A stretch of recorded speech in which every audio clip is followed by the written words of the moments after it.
ഈ കേന്ദ്ര ഗവൺമെന്റിനെതിരെ ഒരു ഒറ്റക്കെട്ടായിട്ടുള്ള ഒരു അല്ലെ അവരുമായിട്ട് ഒരുമിച്ച് ഒരു സമരവും ഞങ്ങളില്ല, ആ പരിപാടിയില്ല. ഞങ്ങൾക്ക് ഒറ്റയ്ക്ക് സമരം ചെയ്യാനുള്ള കപ്പാസിറ്റി ഉണ്ട്. ഞങ്ങൾ ഒറ്റയ്ക്ക് സമരം ചെയ്യും. കിട്ടുന്ന അവസരങ്ങൾ പാർലമെന്റിലും ഞങ്ങളുടെ അംഗങ്ങൾ ശക്തിയായി കേന്ദ്രത്തിനെതിരായി പറയും. കേരളത്തിലും ആദ്യമായി കേന്ദ്ര അവഗണനയ്ക്കെതിരായി പ്രതിപക്ഷം തന്നെയാണ് സംസാരിച്ചിട്ടുള്ളത്. രണ്ടാമതൊരു വിഷയമുള്ളത്, നമുക്ക് ഈ സാമൂഹ്യ സുരക്ഷാ പെൻഷൻ അനർഹർ കൈപ്പറ്റുന്നു എന്നുള്ളതാണ്. എവിടെയായിരുന്നു ഗവൺമെന്റ്?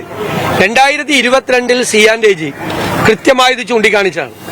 C&AG ഡയറക്റ്റായിട്ട് പറഞ്ഞതാണ്, അനർഹരായ ധാരാളം ആളുകൾ സാമൂഹ്യ സുരക്ഷാ പെൻഷൻ വാങ്ങുന്നു.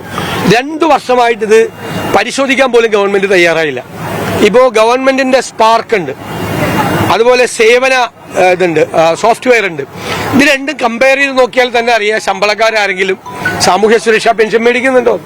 ഇതുവരെ അത് പരിശോധിച്ചിട്ടില്ല, അന്വേഷിച്ചിട്ടില്ല, ഒരു തരത്തിലുള്ള അന്വേഷണം നടത്തിയിട്ടില്ല.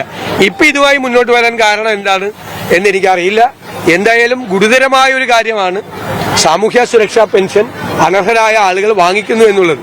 അതിനെതിരായിട്ടുള്ള ശക്തമായ നടപടികൾ ഗവൺമെന്റ് സ്വീകരിക്കണം എന്നതാണ് ഞങ്ങളുടെ നിലപാട്. ഈ നിയമക്കുരുക്കിൽ കിടക്കുകയാണ് ഈ സ്ഥലമേറ്റെടുപ്പ് അടക്കമുള്ള കാര്യങ്ങൾ. ഇപ്പം ഏറ്റെടുക്കണമോ പണം കൊടുത്ത് വാങ്ങണമെന്ന് അടക്കമുള്ള പല അല്ല, അതെങ്ങനെ വേറെ ആരുടെയെങ്കിലും പ്രോപ്പർട്ടി എങ്ങനെ ഏറ്റ് വാങ്ങണത്? ആ പണം കൊടുക്കാതെ മേടിക്കുന്നത് എങ്ങനെ? വേറെ ആരുടെയെങ്കിലും പ്രോപ്പർട്ടി, ഒരാളുടെ പ്രോപ്പർട്ടി അക്വയർ ചെയ്ത് വാങ്ങിക്കണമെങ്കിൽ പണം കൊടുക്കണ്ടേ? പണം കൊടുക്കാതെ എങ്ങനെ പ്രോപ്പർട്ടി ആരെങ്കിലും പ്രോപ്പർട്ടി കിട്ടും? ഇത്രയും വലിയ പ്രോപ്പർട്ടി കിട്ടും. ഇല്ലെങ്കിൽ അവരുമായിട്ട് നെഗോഷിയേറ്റ് ചെയ്ത് അവരുമായിട്ട് സംസാരിച്ച് ഒരു ധാരണ ഉണ്ടാക്കി ഈ സ്ഥലം വാങ്ങിക്കണം. ഈ സ്ഥലം സർക്കാരിന്റെ ആണെന്ന് പറഞ്ഞ് ഇവർ ഈ പ്രോപ്പർട്ടി അക്വയർ ചെയ്യാൻ പോയി കഴിഞ്ഞാൽ നീണ്ടു നിൽക്കുന്ന വ്യവഹാരമായിരിക്കും അതിന്റെ ഫലം, ഇല്ലേ? അവർ കോടതിയിൽ പോയി ഇപ്പൊ സ്റ്റേ മേടിച്ചു. അങ്ങനെ അല്ലാത്ത ഇഷ്ടംപോലെ സ്ഥലം അവിടെ ഉണ്ടല്ലോ. ഇപ്പൊ ഞങ്ങൾ തന്നെ ആദ്യം സജസ്റ്റ് ചെയ്തത് ഞങ്ങളുടെ 100 വീട് ഞങ്ങൾ 15 ഏക്കർ സ്ഥലം വാങ്ങിച്ച് ചെയ്തു കൊടുക്കാമെന്നാണ്. അപ്പൊ സർക്കാർ പറഞ്ഞില്ല, സർക്കാർ വാങ്ങിക്കുന്ന സ്ഥലത്ത് ഇതെല്ലാം ചെയ്യണമെന്നാണ്.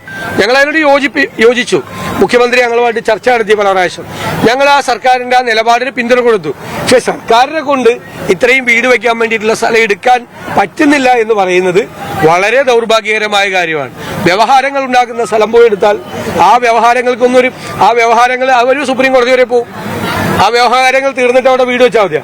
അപ്പൊ അത് പ്രായോഗികമായിട്ടുള്ള കാര്യമല്ല, ഒട്ടും പ്രായോഗികമായിട്ടുള്ള കാര്യമല്ല, അപ്രായോഗികമായ നടപടി. അപ്പൊ മന്ദഗതിയിലായി പുനരധിവാസ പ്രവർത്തനങ്ങൾ മുഴുവൻ മന്ദഗതിയിലായി. എല്ലാവരും പണമായിട്ട് കാത്തിരിക്കുകയാണ് അവിടെ വീട് വെച്ചു കൊടുക്കാൻ വേണ്ടിയിട്ട്. സർക്കാർ സ്ഥലം എടുക്കുന്നില്ല. തീർച്ചയായിട്ടും ഞങ്ങളൊക്കെ കൊടുക്കാന്ന് പറഞ്ഞാൽ നമ്മൾ കൊടുക്കും. ഞങ്ങളെല്ലാം പൊളിറ്റിക്കൽ പാർട്ടീസാണ്, ഞങ്ങൾ കമ്മിറ്റഡ് ആണ് കൊടുക്കാന്ന് പറയുന്നത്. പക്ഷെ പല അല്ലാത്ത സ്പോൺസേഴ്സും വേറെ ഒരുപാട് സംഭവങ്ങൾ ഉണ്ടാവുമല്ലേ. അപ്പൊ എന്തൊരു സ്ലോ ആണ്, എന്തൊരു മന്ദഗതിയിലാണ് അത് പോകുന്നത്. സ്ഥലം പണം കൊടുത്തിട്ട് മേടിക്കാൻ പറ്റുമെന്ന് നോക്കണം, അല്ലെങ്കിൽ നെഗോഷിയേറ്റ് ചെയ്ത് അവരുമായി സംസാരിച്ചൊരു ധാരണ ഉണ്ടാക്കി അവർ ചിലപ്പോൾ ഈ പറയുന്നതിനേക്കാൾ വളരെ കുറച്ച് പണത്തിന് ചിലപ്പോൾ തരും. അവരുമായിട്ട് സംസാരിക്കണ്ടേ, അല്ലാതെ അല്ല. തീർച്ചയായിട്ടും അല്ല, ഞങ്ങളൊരു നിലപാട് അങ്ങനെ എടുത്തിട്ടില്ല. പക്ഷെ കേന്ദ്ര സംസ്ഥാന ഗവൺമെന്റുകൾ 2 രീതിയിൽ കാണിക്കുന്ന വയനാട് ദുരന്തബാധിതർക്കെതിരായി 2 രീതിയിൽ കാണിക്കുന്ന ഒരു നടപടിക്കെതിരായിട്ടാണ് അവർ പ്രതിഷേധം സംഘടിപ്പിച്ചത്. ആ പ്രതിഷേധത്തെ ഇങ്ങനെയാണ് നേരിടാൻ ജനപ്രതിനിധികൾ അടക്കമുള്ള ആളുകളെയാണ് ക്രൂരമായി മർദ്ദിച്ചത്. ഇങ്ങനെ ഏതെങ്കിലും സമരത്തെ അടിച്ചമർത്താൻ പറ്റുമോ? വയനാടിനായിട്ട് സമരം ചെയ്യുന്നതാണ് BJPന്റെ സംസ്ഥാന അധ്യക്ഷൻ പറഞ്ഞത്. എങ്ങനെ കെ. സുരേന്ദ്രൻ പറഞ്ഞത് വയനാടിനായി സമരം ചെയ്യും. അദ്ദേഹം എന്തൊക്കെ പറയണം, അതിനൊക്കെ ഞാൻ മറുപടി പറയും. അങ്ങനെ എന്ന് പറയാൻ വേണ്ടി ഒരു പൈസ പ്രധാനമന്ത്രി വന്ന് ഇവിടെ പോയിട്ട് കേന്ദ്ര സംഘം അന്വേഷിച്ച് നടന്നു പോയിട്ട് 1 രൂപ ഇവിടേക്ക് കൊടുത്തില്ല. അത് മേടിച്ചു കൊടുക്കാനുള്ള വല്ലതും പറ്റുമെന്ന് സുരേന്ദ്രന് സ്വാധീനം, അത് മേടിച്ചു കൊടുക്കാൻ പറഞ്ഞു.